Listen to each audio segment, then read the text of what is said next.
सोचो दोस्तों, एक क्रिकेट टूर्नामेंट जिसमें इंडिया चैंपियन बन गया, ट्रॉफी भी जीत ली, पर असली ट्रॉफी लेकर पाकिस्तान का होम मिनिस्टर भाग गया।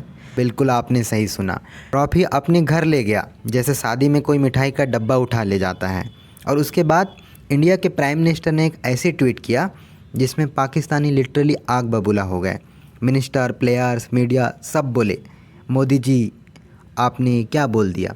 आज इस वीडियो में हम डिटेल में समझेंगे कि पीएम मोदी के एक ट्वीट से पाकिस्तान क्यों जल गया, ऑपरेशन सिंदूर का इसमें क्या है कनेक्शन, और पाकिस्तानी जो प्लेयर्स हैं उन्होंने ग्राउंड में ऐसे जेस्चर किए जिससे पूरा टूर्नामेंट युद्ध बन गया था। सबसे पहले कॉन्टेस्ट क्लियर करते हैं। एशिया कप अभी ख़त्म हो चुका है और इंडिया ने 9वीं बार ये खिताब अपने नाम किया है, और इस बार पाकिस्तान को एक दो नहीं पूरे 3 बार हराया है। और बिलीव में गाइस, मैंने एक भी मैच लाइव नहीं देखा। रीज़न सिंपल था, मुझे पता था कि पाकिस्तान के लिए ये क्रिकेट मैच नहीं होगा, ये उनके लिए एक प्रॉक्सी वार होगा। अब नॉर्मली लोग बोलते हैं कि अरे यार, cricket is just a sport, enjoy the game. लेकिन भाई, जब सामने वाली टीम ग्राउंड पर मिसाइल जैसे जेस्चर करने लगे तो फिर कहाँ बचा स्पोर्ट स्पिरिट। अब पीएम मोदी ने इसमें क्या बोला, उन्होंने ट्वीट किया कि ऑपरेशन सिंदूर के बैटलफील्ड और एशिया कप के गेम्स फील्ड का रिजल्ट सेम रहा, यानी कि India on again, congratulation team India. बस उसके बाद से पाकिस्तानी लिटरली बहुत ही ज़्यादा गुस्सा में हैं। उनके मिनिस्टर बोल रहे हैं कि ये स्पोर्ट को वार से कंपेयर क्यों कर दिया। अरे भाई, आपके प्लेयर्स ही वार वाले जेस्चर पहले ही स्टार्ट किए थे ना, मोदी जी ने तो बस मिरर दिखा दिया। और सच बोलूँ, मोदी जी का ये ट्वीट एक मास्टर स्ट्रोक था, क्योंकि पाकिस्तान के नैरेटिव को सीधा उन्होंने चोट मारी।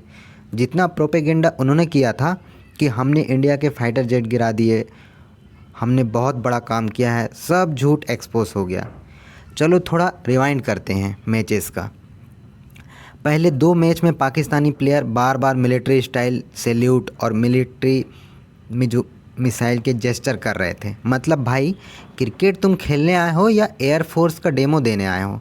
और फाइनल में इंडियन प्लेयर्स ने भी जवाब दे दिया।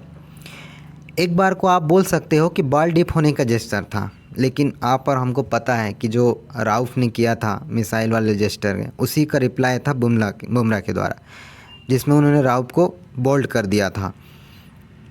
और सबको पता था कि ये ब्रह्मोस मिसाइल वाली मिमिक्री थी। और मैं तो कहूँगा ये बहुत ही ज़्यादा ज़रूरी भी था, क्योंकि पाकिस्तान क्लियरली दिखाना चाह रहा था कि उनके लिए ये सिर्फ एक स्पोर्ट नहीं, एक एक्सटेंशन ऑफ वार है। इंडिया ने बोला, तुम वार ले आते हो ग्राउंड पर और हम तुम्हें एकदम प्रॉपर जवाब देंगे।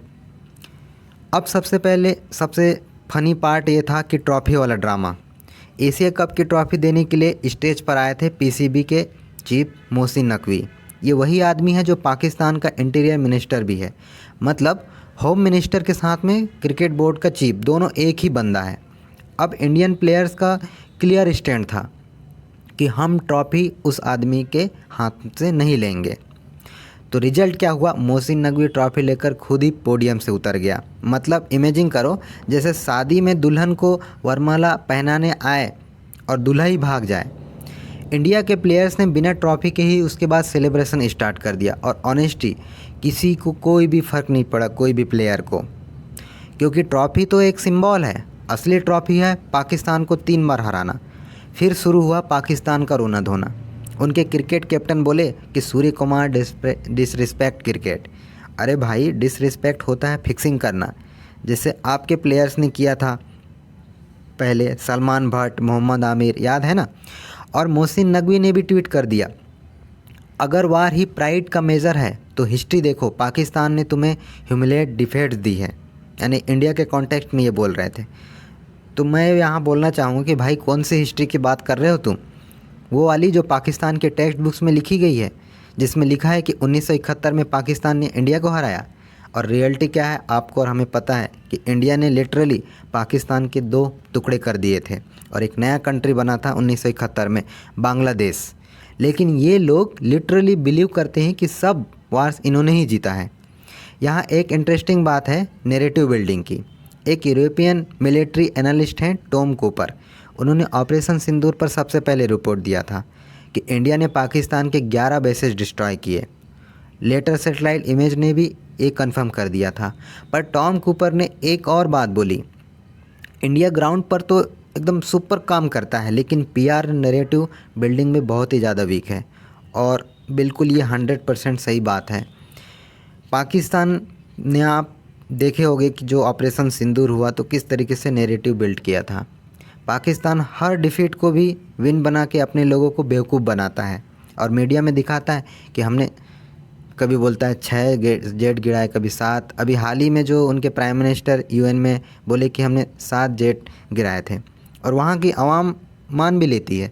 इंडिया के केसेस में प्रॉब्लम उल्टा है, हम सच भी बोलते हैं तो वर्ल्ड में उतना जोर नहीं पकड़ता, क्योंकि पीआर हमारी वीक है और इसी पे इंडिया को ज़्यादा ध्यान देना चाहिए।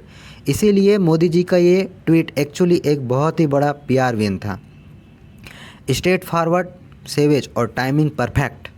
पाकिस्तान के लिए क्रिकेट एक ऑब्सेशन है। वो चाहते थे कि एशिया कप जीतकर अपने लोगों को दिखाए कि देखो हमने इंडिया को हराया, लेकिन हुआ बिल्कुल इसका उल्टा, बल्कि हमने उन्हें 3 बार हरा दिया। और जो झूठी उम्मीद उन्होंने अपने लोगों को दिलाई थी वो पूरी तरीके से कोलैप्स हो गई। और रिजल्ट, ट्रॉफी ड्रामा, मिनिस्टर के फ्रस्ट्रेशन ट्वीट और आवाम का गुस्सा। तो बेसिकली पाकिस्तान की सारी नैरेटिव बिल्डिंग गटर में चली गई। सो गाइस, ये पूरा टूर्नामेंट एक लेसन था कि स्पोर्ट जब पॉलिटिक्स और मिलिट्री प्रोपेगेंडा में घुस जाए तो उसका मज़ा बिल्कुल ख़त्म हो जाता है। पर्सनली मुझे लगता है कि इंडिया को अब सीरियसली एक पॉलिसी बनानी चाहिए कि पाकिस्तान के साथ में अब मैच होना चाहिए या नहीं होना चाहिए, या फिर बहुत ही रेयर होना चाहिए, क्योंकि जितनी टॉक्सिटी यहाँ पे इन दोनों देशों के बीच में हमें देखने मिलती है, शायद ही ऐसे कोई देश में हमें देखने मिलती है। आप लोग क्या सोचते हो कि क्या इंडिया को पाकिस्तान के साथ क्रिकेट खेलना बंद कर देना चाहिए या इसी तरीके से खेलना जारी रखना चाहिए? क्योंकि इंडिया और पाकिस्तान में मेजॉरिटी पॉपुलेशन क्रिकेट को बहुत ही ज़्यादा पसंद करती है और बहुत ज़्यादा इकोनॉमी भी बूस्ट होता है।